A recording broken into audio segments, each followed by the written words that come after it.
عزیز دوستو، بزرگوں اور بھائیوں، زندگی دولت کے انبار کے نیچے نہیں گزر سکتی۔ بڑے بڑے مکانات کے سائے میں وقت سکون سے نہیں گزرتا۔ معاشرے کے اندر سکھی وہ شخص ہوتا ہے جسے دنیا سے پیار ملتا ہے، جس کا کوئی بھائی ہوتا ہے، جس کا کوئی بیٹا ہوتا ہے، جس کے ماں باپ ہوتے ہیں، جس کے دوست احباب ہوتے ہیں۔ انسان اللہ کی بنائی ہوئی مخلوق سے سکھ پا کے سکھ ہی رہتا ہے، اور اگر اسے مخلوق سے سکھ نصیب نہیں ہوتا، کم لوگ ہوتے ہیں جو صوفیاء ہیں، جو بزرگ ہیں، جو مخلوق کے سکھ کی امید نہیں رکھتے۔ لیکن میں بالعموم بات کر رہا ہوں، عوامی سطح پر لوگوں کو ضرورت ہوتی ہے کہ میرا بیٹا میرا فرما بردار ہی ہونا چاہیے۔ خاتون یہ چاہتی ہے کہ اس کا شوہر اس کا کچھ نہ کچھ خیال رکھنے والا ہی ہونا چاہیے۔ خامد یہ تمنا کرتا ہے کہ میری بیوی میری خدمت گزار ہی ہونا چاہیے۔ تو یہ ساری چیزیں اس وقت معاشرے کے اندر پیدا ہوتی ہیں جب انسانوں کا انسانوں کے لیے پیار بڑھ جاتا ہے، جب وہ بہت ساری چیزوں کو درگزر کرنے لگتے ہیں، جب وہ خود محبت کو فروغ دیتے ہیں۔ قرآن مجید فرقان حمید نے ارشاد فرمایا کہ انما المؤمنون اخوہ۔ سورہ حجرات کے اندر اللہ فرماتے ہیں کہ یہ جو مومن ہے نا، یہ آپس میں بھائی بھائی ہیں۔ کتنا وسیع قرآن پاک نے اس عنوان کو کر دیا، کتنا زیادہ وسیع کر دیا۔ برادری کی، رنگ کی، قبیلے کی، علاقے کی ساری قید سے نکال کر فرما دیا کہ جس نے جہاں بیٹھ کے بھی نبی پاک علیہ السلام کا کلمہ پڑھا ہے وہ تمہارا بھائی بن گیا، جہاں بیٹھ کے بھی۔ اقبال کہنے لگے بازو تیرا توحید کی قوت سے قوی ہے، اور اسلام تیرا دیس ہے، اس لیے کہ تو مصطفی ہے۔ جب لوگ قدورتیں پالنے لگ جاتے ہیں نا، نفرتیں، حسد، بغض، عداوت، کینہ پروری، تو ٹھنڈی جگہ پر بھی بیٹھ کے وہ سکون نہیں پاتے، اس لیے کہ ساتھ والے کو دیکھ کے جب 100 دفعہ گھورنا ہے، اور جب آنے والے کا وجود برداشت ہی نہیں ہونا، اور جب انسان نے محسوس کرنا ہے کہ یہ بندہ آ گیا تو یہ کرب ہے۔ میرا کبھی کبھی دل کرتا ہے کہ دوستوں سے یہ پوچھوں کہ گرمی کا موسم آ جائے وہ زیادہ تنگ کرتا ہے کہ کوئی مخالف دوست آ کے بیٹھ جائے وہ زیادہ تنگ کرتا ہے؟ زیادہ دعا کیا ہوتی ہے کہ یا اللہ موسم ٹھنڈا کر دے، کہ یا اللہ یہ بندہ چلا جائے؟ میرا خیال یہ ہے کہ بعض لوگوں پر سخت بوجھ بن جاتے ہیں۔ تیزی سے فروغ ہوا ہے عداوت کا، نفرت کا، اور ہماری نفرتوں کی جو وجوہات ہیں ان میں بڑی وجہ یہ ہے کہ یہ بندہ میری طبیعت کا نہیں۔ مجھے صرف وہ بندہ درکار ہے جو میری مزاج کے مطابق چلے، ہاتھ باندھ کے میرے پیچھے چلے۔ رسول کریم صلی اللہ تعالی علیہ وسلم دوسروں کے مزاج کا لحاظ کرتے تھے، دوسروں کے مزاج کا پاس فرماتے تھے، خیال کرتے تھے نبی کریم صلی اللہ علیہ وسلم۔ عورت کے جذبات ہوتے ہیں، اس کا ایک اپنا زندگی میں اس کی کچھ خواہشات ہوتی ہیں۔ آپ کیا اس بات کو معمولی سمجھتے ہیں کہ نبی پاک صلی اللہ علیہ وسلم نماز کے لیے کھڑے ہوں رات کو تو حضور حضرت عائشہ صدیقہ سے فرمائیں کہ اگر تو کہے تو میں نماز پڑھ لوں، اس لیے کہ وقت تیرا ہے۔ میرے بھائی، کسی کے مزاج کا جب آپ تب بوجھ بننے کی کیا ضرورت ہے؟ آپ سمجھ لیں، مزاج کو سمجھ لیں، اور کوشش کریں کہ فروغ محبت ہو، عداوت نہ ہو۔ یہ جو ہمارے پاس موقع آتے ہیں نا، عید کے اور حج کے، قربانی کے، رمضان کے، یہ سارے موقع دراصل اللہ نے دیے ہیں کہ آپس میں محبتیں تقسیم کرو۔ اور یاد رکھنا، محبتیں بانٹنے سے بڑھ جاتی ہیں، یہ تقسیم کرنے سے بڑھتی ہیں، یہ زیادہ ہوتی ہیں۔ ہم محبت نہیں بانٹتے، ہم مفادات کو دیکھتے ہیں، ہم مفادات کو دیکھتے ہیں۔ میں نے تو زندگی میں ان لوگوں کو بھی دیکھا ہے کہ کسی آستانے پہ، کسی ادارے میں، کسی مسجد میں، کسی تنظیم میں ان سے کوئی پیار زیادہ ہو گیا تو انہوں نے پھر اپنے وہ مفاد سامنے رکھ کے کسی اور کو وہاں داخل ہونے دیا، ورنہ انہوں نے کسی کو قریب نہیں پھٹکنے دیا، کہیں ایسا نہ ہو جائے کہ وہ جو ہمارا نمبر ہے وہ پیچھے نہ چلا جائے۔ ہم لوگوں نے فروغ محبت نہیں کیا۔ دیکھو رسول کریم صلی اللہ تعالیٰ علیہ وسلم نے حضرت انس بن مالک رضی اللہ تعالیٰ عنہ سے فرمایا، یہ بخاری مسلم کی حدیث ہے، صبح صبح سرکار کی ملاقات ہوئی تو نبی پاک صلی اللہ علیہ وسلم نے فرمایا، اور لفظ بڑے خوبصورت ہیں حدیث کے۔ حضرت انس کہتے ہیں میں قربان جاؤں، میں تو غلام تھا نا، لیکن حضور فرمانے لگے، یا بنیا، او میرے بیٹے، تجھ سے ایک بات نہ کروں؟ یا رسول اللہ حکم کریں۔ تو نبی پاک علیہ السلام فرمانے لگے، انس بیٹا پتر اس بات کو یاد رکھنا کہ جب تو سویرے سو کے اٹھے تو سب سے پہلے اپنے دل پہ نظر ڈالنا، دیکھنا تیرے دل میں کسی کا بغض تو نہیں، کسی کی عداوت تو نہیں، اور پھر قربان جائیں۔ نبی پاک صلی اللہ علیہ وسلم نے یہ نہیں فرمایا کہ تجھے اتنی جزا ملے گی، اتنا ثواب ملے گا، اتنا اجر ملے گا۔ کیا انداز ہے کریم محبوب کا، تیرے آگے ہیں یوں دبے لچے فصحا عرب کے بڑے بڑے، کوئی جانے منہ میں زبان نہیں بلکہ جسم میں جان نہیں۔ حضور فرمانے لگے، انس دیکھنا ذرا ترتیب جملوں کی، فرمایا انس صبح اٹھ کے اپنے دل پہ نظر ڈالنا، تیرے دل میں کسی مومن کا بغض تو نہیں، اور ثواب نہیں بیان کیا بلکہ حضور فرمانے لگے، انس خیال کرنا بغض تو نہیں، اور فرمایا انس یہ خیال کرنا اور بغض نہ رکھنا یہ تیرے نبی کا طریقہ ہے، فرمایا یہ تیرے رسول کی سنت ہے، اس کا ذرا خیال رکھنا۔ گویا حضور نے فرمایا یہ میری وصیت ہے، میرے اس طریقے کو ذرا جاری۔ سویرے اٹھ کے موبائل پہ نظر ڈالنا ضروری نہیں، کھاتا دیکھنا ضروری نہیں، سویرے اٹھ کے کوئی روب ڈالنے کے نئے نئے طریقے اور مال کمانے کے نئے نئے طریقے سوچنا یہ تو مردہ کر دیتا ہے دل کو۔ سویرے اٹھ اور سب سے پہلے دل پہ نظر ڈال، اگر تیرا دل بغض سے پاک ہے تو پھر انشاءاللہ تعالیٰ پیسے اگر آج تھوڑے بھی کمائے گئے تو نیند رات کو انشاءاللہ سکون کی اللہ عطا فرمائے، لیکن اگر اندر حسد کا، بغض کا، نفاق کا دھندا چل رہا ہے، دھندا۔ کیا خوبصورت بات کرتے ہیں اللہ کے بندے، حضرت سلطان بہو رحمت اللہ تعالیٰ علیہ فرمانے لگے، اور دل کالے نالو منہ کالا چنگا، جے کوئی رمز پچھانے، دل کالے نالو منہ کالا چنگا، جے کوئی رمز پچھانے۔ چھوڑ، منہ کالا ہو جائے تو کام چل جاتا ہے، لیکن دل کالا ہو جائے تو تباہی اتر جاتی۔ دل نہ تیرا سیاہ کالا ہو، مہربانی کر۔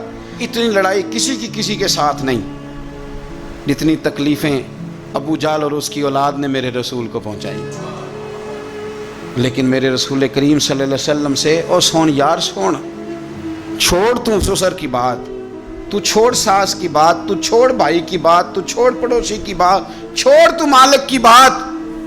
اکرمہ بن ابو جہل دوڑ گیا تھا، ابو جہل کا بیٹا، وہ اپنے باپ سے زیادہ دشمنی کر دوڑ گیا، اور وہ کہنے لگے لوگ مکے والے کہ اگر اکرمہ ہاتھ لگ گیا تو عمر فاروق اس کے ٹکڑے ٹکڑے کریں گے، علی لٹکا دیں گے اسے، یہ بڑا کافر ہے، بڑا ظالم ہے۔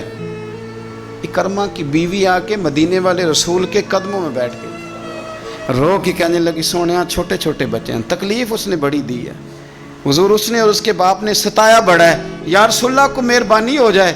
تو نبی پاک نے سر سے پگڑی اتار کے دی، فرمایا جا اسے جا کے نشانی دینا کہ رسول نے تجھے معاف کر دیا۔ تو کون سے اتنے بڑے عداوتیں لیے بیٹھا ہے؟ اور میں بڑی دفعہ کہہ چکا ہوں، بڑی دفعہ، کہ نبی پاک کی شہزادی کا قاتل حضرت زینب بڑی بیٹی، جس نے نیزہ مارا تھا گھوڑے کو اور وہ گھوڑے سے گر گئی تھی، وہ آ گیا فتح مکہ کے بیٹی کا قاتل، اور اس نے اپنے چہرے پہ نقاب اوڑھ کے نا تو نبی پاک کے سامنے آیا، کہنے لگا بہت بڑا دشمن بھی آئے تو معاف کر دیتے ہو۔ تو نبی کریم فرمانے لگے بیٹیاں بھولا نہیں کرتی، پر تو کلمہ پڑھ میں تجھے بھی معاف کرنے کو تیار۔ یہ بھولا نہیں کرتی، کیا کروں، بیٹیاں کہاں بھولتی، لیکن تو پڑھ نہ کلمہ۔ یارہ بات کو سمجھے، کون سی عداوتیں لیے بیٹھے ہو؟ کر لو اس بہن کو فون جس کے ساتھ بلا وجہ کا رٹا ڈال لیا ہے، چچا چچا ہی ہوتا ہے، وہ کوئی کافر اور مشرک تو نہیں نہ ہو گیا، کر لو صلح۔ اور سنو، میرے نبی پاک صلی اللہ علیہ وسلم نے فرمایا دو بھائی اگر ناراض ہوں تو جو صلح پہلے کرے گا وہ جنت میں پہلے جائے گا، آگے آگے چلے گا۔ مہربانی فرمائیں سب سے پہلے اپنی زندگی سے یہ عداوت نکالیں۔ ہمارا کسی سے رٹائی کوئی نہیں، جھگڑا ہی کوئی نہیں، کیا ضرورت ہے؟ جھگڑا اس کا ہوتا ہے جس کی کوئی ذات ہوتی ہے، جھگڑا اس کا ہوتا ہے جس نے اپنے آپ کو بت بنا لیا ہے، جھگڑا اس کا جس نے انا پال لی ہے، جھگڑا تو اس کا ہے جو کہتا ہے میں کچھ ہے ہوں، جھگڑا تو اس کا ہے۔ لیکن اگر میرے بھائی تیری ذات کوئی نہیں، تیرا رٹا کوئی نہیں، تو پھر حضرت سیدنا بلال حبشی حضرت ابو ذر غفاری سے ناراض ہو گئے تھے۔ بلال کا رنگ کالا تھا، ابو ذر غفاری کا گورا تھا۔ بلال مزدور آدمی تھے، ابو ذر غفاری سردار تھے۔ بلال حبشن کے بیٹے تھے، وہ چودھری کے پتر تھے۔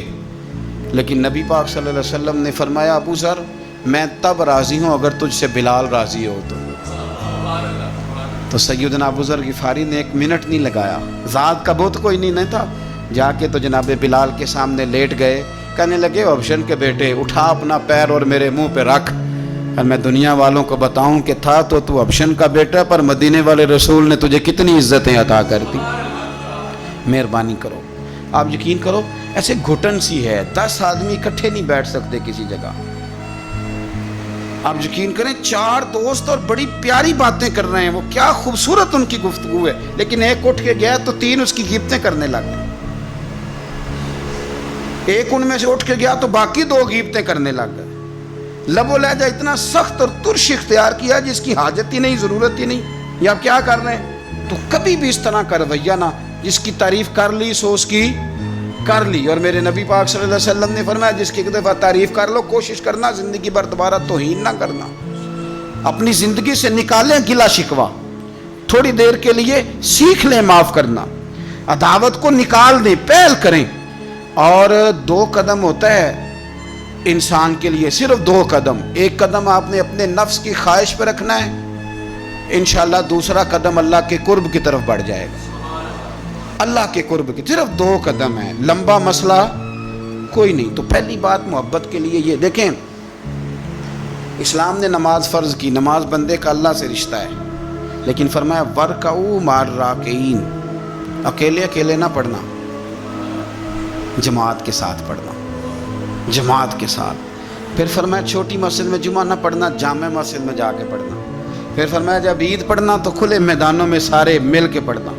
پھر فرمایا جب حج پہ آؤ نا تو تمہیں سکون شلوار قمیض میں ہے یا تہمت کرتے میں ہے، لیکن یہاں جب میری بارگاہ میں آؤ نا میرا دل کرتا ہے سب کا ایک رنگ ہو، سفید۔ اور بڑی خوبصورت حدیث ترغیب و ترہیب میں نبی کریم صلی اللہ علیہ وسلم نے فرمایا کہ جب لاکھوں حاجی میدان عرفات میں جمع ہوتے ہیں نا، میدان عرفات میں کوئی بہت عالیشان بندوبست آج بھی نہیں ہے، آج بھی لوگ چٹائیوں پہ بیٹھتے ہیں، اور اے سی والی بس میں بھی آپ بیٹھ کے جائیں تو پھر بھی کچھ نہ کچھ گرد آپ پر پڑی جاتی ہے، وضو کرنے جائیں تو پھر بھی کچھ نہ کچھ ریت سر میں، داڑھی میں، بالوں میں پڑ جاتی ہے، لیکن لاکھوں لوگ آئیں پر اکٹھے ہو کے آئیں۔ اکیلے اکیلے کوئی میدان عرفات میں جائے اور 9 ذی الحج کے علاوہ جائے تو یہ مقام اسے نہیں ملتا، لاکھوں آئے، اکٹھے آئے۔ تو حضرت ابو ہریرہ رضی اللہ تعالیٰ عنہ فرماتے ہیں رب کریم آسمان کے دروازے کھول کے فرشتوں سے فرماتے ہیں ذرا نیچے تو نظر کرو۔ فرشتے دیکھتے ہیں نیچے تو اللہ فرماتے ہیں ان کے چہروں پر گرد ہے، یہ بڑے بڑے بنگلوں میں رہنے والے، ان کی حالت دیکھو کتنی آج خستہ ہے، گویا تم نے تو کہا تھا نا یہ فساد پھیلائیں گے، تو فرشتوں مجھے بتاؤ یہ اربوں پتی، یہ مفتی، یہ صوفی، یہ علامہ، یہ شیخ، یہ پیر، یہ اتنے بڑے لوگ یہ کدھر آئے ہیں بتاؤ؟ تو فرشتے عرض کرتے ہیں اللہ تجھے راضی کرنے آئے ہیں، یہ لاکھوں لوگ گھر بار چھوڑ کے تجھے راضی کرنے آئے۔ تو میرے نبی پاک علیہ السلام فرماتے ہیں پھر رب فرماتا ہے تم گواہ ہو جاؤ میں نے ان سب کو دوزخ سے آزاد کر کے ان کے لیے جنت کا فیصلہ کر لیا۔ اور حضرت فضیل بن عیاض کہتے ہیں میں نے 1 سال کہا تھا اے اللہ مجھے بتا تو صحیح، اتنے بلا لی ہیں، قبول کس کس کا ہوا ہے؟ تو کہتے ہیں میں اور جاگتے ہوئے تو عاطف غیب سے ندا آئی فضیل تو کو منشی نہیں اللہ کی رحمت کا کہ تجھے پوچھ کے قبول کیا جائے گا، میں نے بلایا ہی اسے تھا جس کا میں نے قبول کر لینا تھا، دوسرا میں نے داخل ہی کوئی نہیں ہونے دیا، یہاں آیا ہی وہ ہے جس کا میں نے قبول کرنا تھا۔ حضور فرماتے ہیں، رب فرماتے ہیں گواہ ہو جاؤ میں نے ان کے گناہ بخش کے جنت کا فیصلہ کر، اگلے لفظ سنیں گے تو اور خوش ہو جائیں گے۔ نبی پاک علیہ الصلاۃ والسلام فرمانے لگے، حضور فرمانے لگے رب فرشتوں سے فرماتا ہے انہیں بھی بخش دیا ہے، اور جن جن کے لیے یہ دعا کریں گے میں ان سب کی بھی مغفرت فرما دوں۔ تو یہ ساری اجتماعی عبادات مسلمانوں کو آپس میں جوڑنے کے لیے، آپس کی محبتوں کے فروغ کے لیے۔ زکوٰۃ کیا ہے؟ امیروں کا غریبوں کو حصہ دینا۔ قربانی کیا ہے؟ اپنے پیسوں کا جانور خرید اور اپنے پیسے لگا کے اسے ذبح کر، پھر اس کا گوشت بنا، ساری ڈیوٹی تیری پر دینا غریبوں کو۔ یہ کیا ہے؟ یہ لوگوں کو ایک دوسرے سے جوڑتا ہے، یہ محبتیں پیدا کرتا ہے۔ میرے نبی پاک علیہ السلام نے فرمایا ایک دوسرے کو تحفہ لیا کرو، دیا کرو، اس سے محبت بڑھتی ہے۔ تحفہ لیا دیا کرو، اس سے صرف لینا نہیں، تحفہ مہربانی فرمائیں۔ کسی کی جیب پر دھیان رکھنا منع ہے دین میں، بلکہ نبی پاک صلی اللہ علیہ وسلم نے فرمایا اگر تم چاہتے ہو نا کہ لوگ تم سے پیار کریں تو فرمایا جو ان کی جیبوں میں ہے اس سے بے نیاز ہو جاؤ، پھر تم یہ چھوڑ دو کہ یہ میرے لیے لایا کیا ہے۔ اگر تم لوگوں کی جیبوں پر توجہ کرو گے تو پھر وہ لوگ تم سے کبھی محبت نہیں کریں گے۔ لیکن ایک شریعت نے جو اینگل دی تحفے تحائف کی، اس کا جو انداز ہے اس پر ذرا غور کریں۔ حضرت جابر بن عبداللہ رضی اللہ تعالیٰ عنہ فرمانے لگے کہ میری اماں نے نا حریرہ بنایا، عرب شریف میں کھانا بنتا تھا حریرہ۔ میرے والد گرامی نے میری ماں سے سفارش کی، ان کے والد حضرت عبداللہ ابن عمر یہ میدان احد کے پہلے شہید ہیں، اور نبی کریم صلی اللہ علیہ وسلم نے فرمایا تھا جو جو شہید ہوا رب نے اس پر پردے ڈال کے بات کی، لیکن جابر جب تیرے والد گئے ہیں تو رب نے بے پردہ گفتگو فرمائی ہے۔ اتنا بڑا آدمی حضرت عبداللہ ابن عمر رضی اللہ تعالیٰ۔ تو انہوں نے نا اپنی بیوی سے کہا کہ اچھا سا حریرہ بناؤ، میں نے سرکار کی بارگاہ میں پیش کرنا ہے۔ تو کہتے ہیں بڑا پیارا، میری ماں نے نا بڑی خوشبو اس میں سے آ رہی تھی، وہ تیار کر کے اور بڑے برتن میں ڈال کے اوپر سے ڈھک کے مجھے دیا۔ جب میں نبی کریم صلی اللہ علیہ وسلم کی بارگاہ عالی مرتبت میں پہنچا تو اس کی خوشبو تو دور سے آ رہی تھی، اور ویسے بھی اللہ تعالیٰ نے غیب کی کنجیاں حضور کو عطا فرمائی ہیں، لیکن نبی کریم صلی اللہ علیہ وسلم پھر بھی فرمانے لگے تیرے باپ نے گوشت پکا کے بھیجا میرے لیے، اندر حریرہ ہے اور خوشبو آ رہی ہے۔ حضور فرمانے لگے تیرے والد نے کیا گوشت بنا کے بھیجا؟ اللہ کرے آپ کو سمجھ آئے میری بات۔ سرکار کسی سے کسی چیز کا مطالبہ کریں تو یہ اس کے نصیب ہیں، یہ تو وہ قبول ہو گیا۔ چونکہ نبی کریم کی تو بیٹی سیدہ فاطمہ کے گھر اگر شام کو کھانا نہ پکے تو رب جنت سے بھیج دیتا ہے، تو سرکار کو تو محتاجی نہیں کسی کی۔ لیکن حضور صلی اللہ علیہ وسلم، آپ بات کو سمجھیے گا میں کیا عرض کر رہا ہوں، اس اشارے کو سمجھے جس کو صحابہ سمجھے۔ نبی پاک صلی اللہ تعالی علیہ وسلم نے فرمایا تیرے ابا نے گوشت پکا کے بھیجا ہے؟ کہتے میں نے پلیٹ اٹھا کے عرض کی حضور نے یہ حریرہ ہے، تو سرکار نے وہ نکال لیا۔ کہتے ہیں حضرت جابر ابن عبداللہ کہ میں چونکہ پختہ عمر کا نہیں تھا، میں واپس گیا، میں نے جا کے عرض کی کہ ابا جی نبی پاک صلی اللہ علیہ وسلم کو تو پتہ تھا حریرہ ہے اور اس کی خوشبو بھی آ رہی، پھر حضور نے یہ کیوں فرمایا کہ گوشت ہے اندر؟ قربان جائیں، جب عشق سکھاتا ہے آداب خود آگاہی، اقبال کہتے ہیں جب عشق سکھاتا ہے آداب خود آگاہی تو کہتے ہیں کھلتے ہیں غلاموں پر اسرار شہنشاہی، عطار ہو، رومی ہو، رازی ہو، غزالی ہو، کچھ ہاتھ نہیں آتا بے آہ و سحر گاہی۔ کچھ لوگ اصل بات نہیں نہ کرتے، پتہ انہیں چل جاتا ہے۔ تو مرحوم اعظم چشتی نے کہا تھا نہ علماں وچ پھسا سانو تو یار دی گل سنا سانو، تو چکر میں ڈال رہے ہمیں، نہ علماں وچ پھسا سانو تو یار دی گل سنا سانو، اوتھے علم دا سکہ نہیں چلدا جتے عشق ہوراں دا ڈیرا ہے، تے جڑے عشق تیرے نے چور کیتے انہاں دل دنیا تو دور کیتے، تیرے عشق نے پھر مجبور کیتے انہاں نو بھول گیا تیرا میرا ہے۔ کہا گھر جا کے میں نے عرض کی، میں نے کہا ابا جی حضور کو تو پتہ تھا حریرہ ہے، تو سرکار نے یہ کیوں فرمایا کہ گوشت لائے ہو؟ تو کہتے ہیں میرے ابا کی آنکھوں میں آنسو آ گئے۔ آپ سمجھے نا، جب عشق سکھاتا ہے آداب خود آگاہی، رو پڑے اور فرمانے لگے تو خوش قسمت نہیں کہ حضور نے تجھ سے پوچھا ہے کہ تیرے باپ نے گوشت بھیجا، فرمایا جلدی کر ایک بکری پکڑ کے لا۔